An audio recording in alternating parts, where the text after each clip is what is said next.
Picture this: feudal Japan in the late 1500s, a land of warring samurai, scheming warlords, and an ambitious warlord named Oda Nobunaga determined to unite the fractious nation under his rule.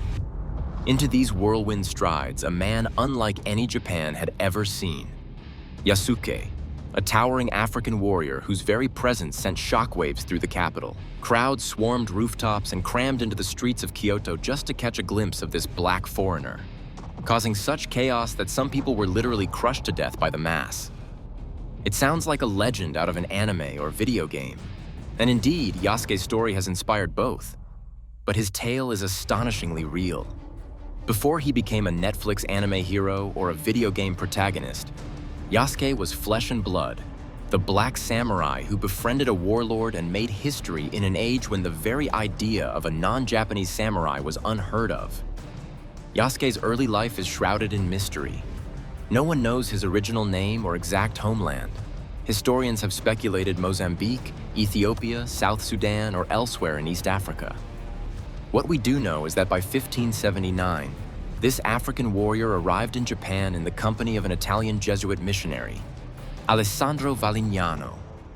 Whether Yasuke came as Valignano's enslaved servant or as a free warrior retainer is debated.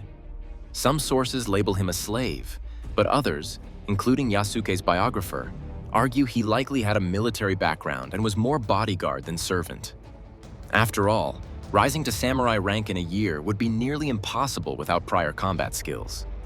Whatever his status at first, this much is clear. When Yasuke set foot in Japan, he was a force to be reckoned with. Standing around 6 feet 2 inches tall, roughly 188 centimeters, and built like a warrior, he literally towered over the average Japanese of his time.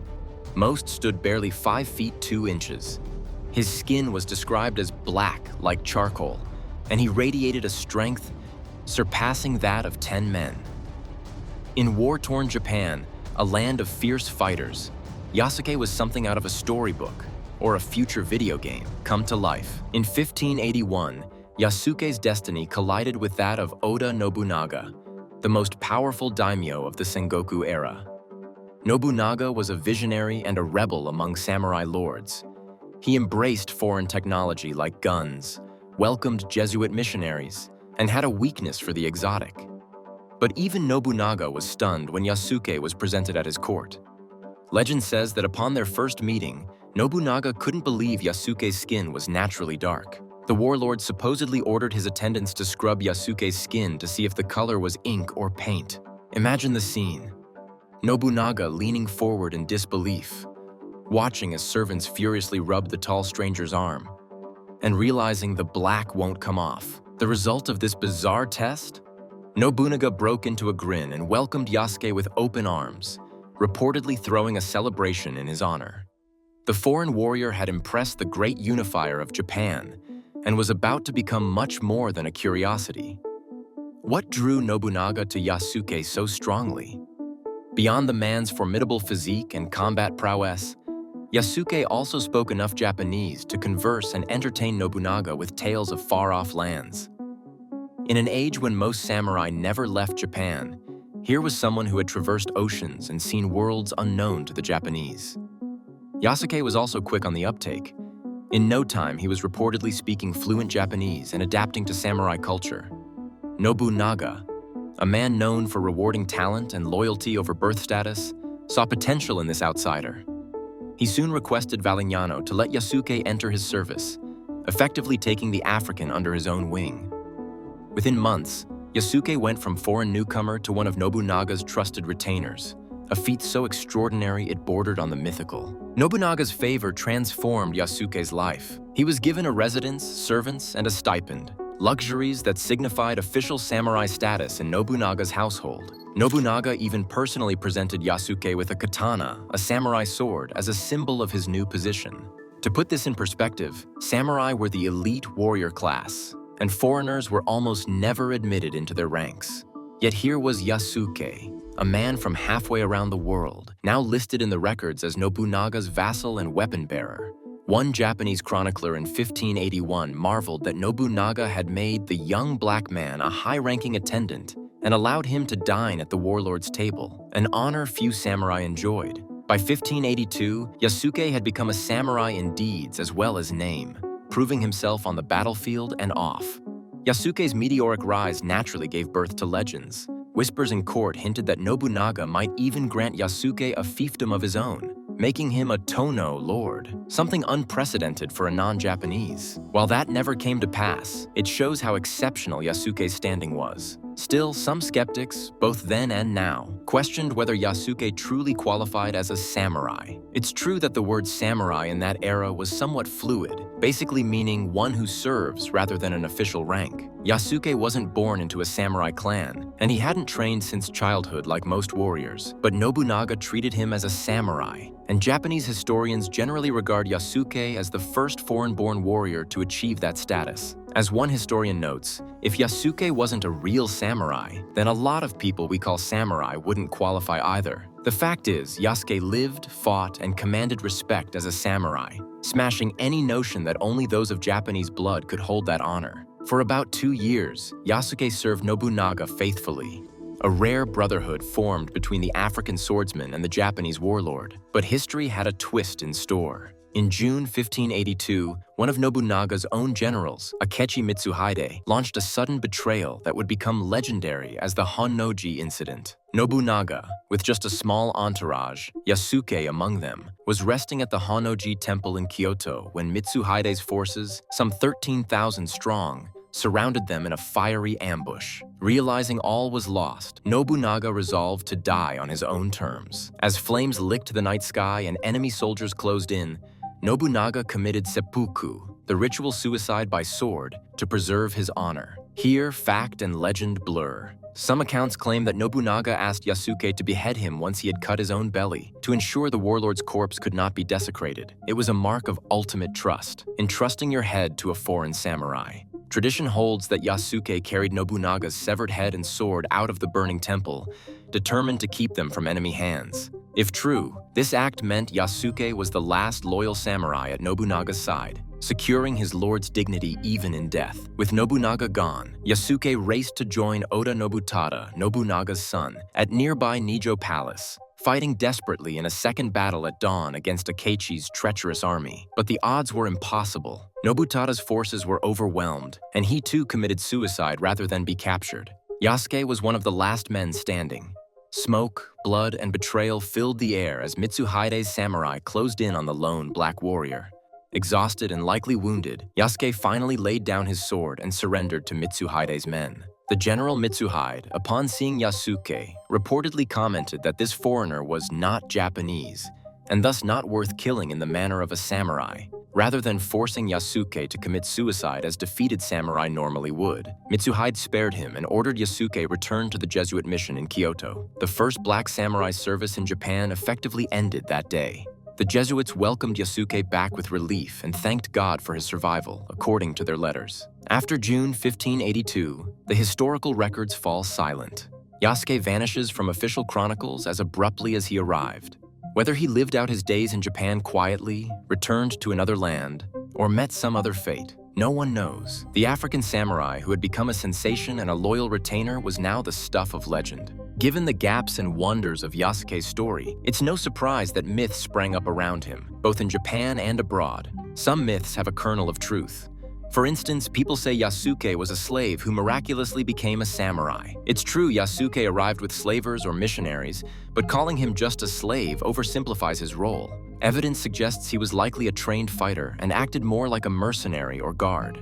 Another popular tale is that Yasuke's strength was superhuman, that he could fight off 10 men at once. This one comes straight from period accounts, describing him as having the strength of 10 men, likely an admiring exaggeration by the Japanese who had never seen such a powerful-built man. Over time, the line between fact and fable blurred. Did Nobunaga really believe Yasuke was a god or demon when they first met, as later storytellers claimed? Probably not. Nobunaga saw him as a fascination, not a god, though locals did reportedly liken Yasuke to the black-skinned statues of Buddha, thinking he might be a divine being at first glance. And what about Yasuke's sword skills? Was he actually a match for other samurai?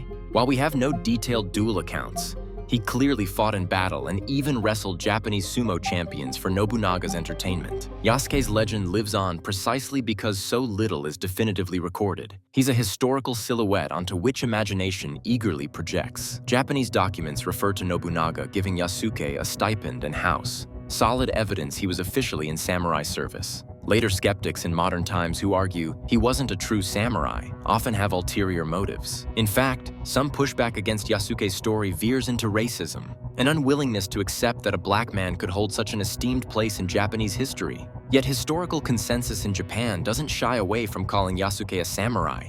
After all, if a foreign Englishman like William Adams could become a samurai a few decades later, why not the African Yasuke, who did it first? The truth is that Yasuke's life, as sparse as the records are, shows a real person who transcended the rigid boundaries of culture and class in the 16th century. The myth is everything that fills in the blanks. The romanticized warrior who people imagine slashing through hordes of enemies or roaming Japan after Nobunaga's death like a Ronin avenger. It's a testament to Yasuke's impact that even the unknown chapters of his life have been reimagined again and again in books, comics, and animation.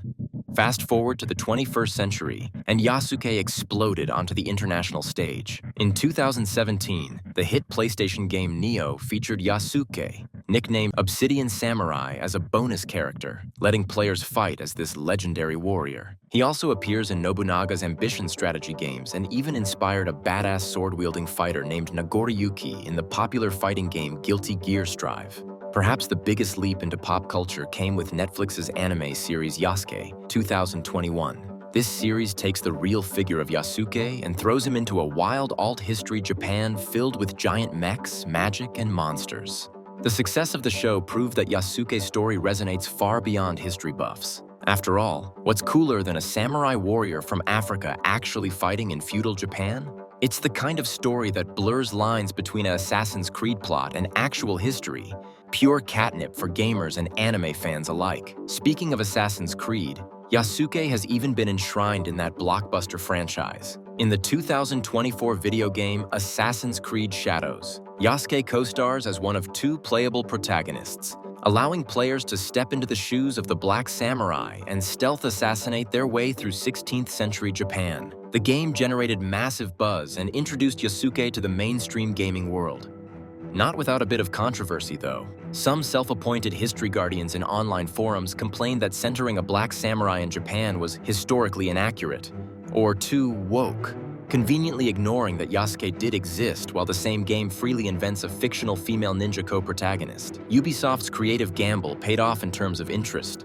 Players were excited to unlock Yasuke and see how his path intertwines with the game's narrative. It's a testament to how far Yasuke's legend has come, from obscure archives to a headline act in an AAA video game.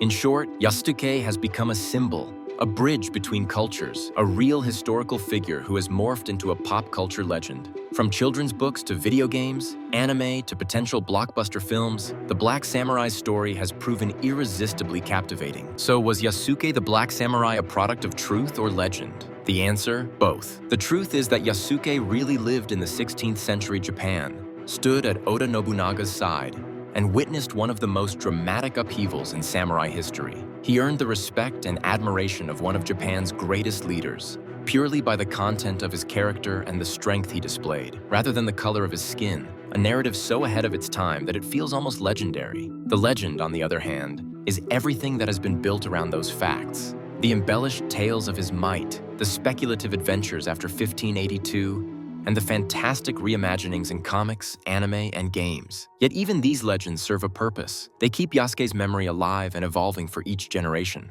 Yasuke's tale is still being written. Every few years, a new adaptation or discovery adds to his story. Yasuke crossed borders and broke barriers, showing that a hero can come from anywhere and be embraced in a foreign land. In today's pop culture landscape of shared universes and crossover stories, Yasuke is the ultimate crossover of fact and fantasy.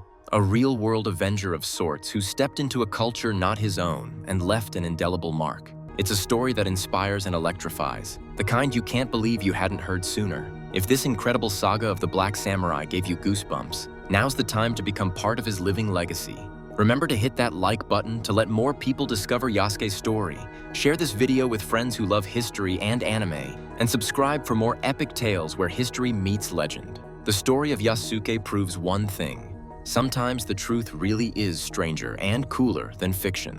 What do you think? Let us know in the comments if Yasuke's tale blew your mind, or if you have a favorite portrayal of this legendary warrior. Until next time, stay curious, stay adventurous, and keep the spirit of Yasuke alive. Arigato, and see you in the next video.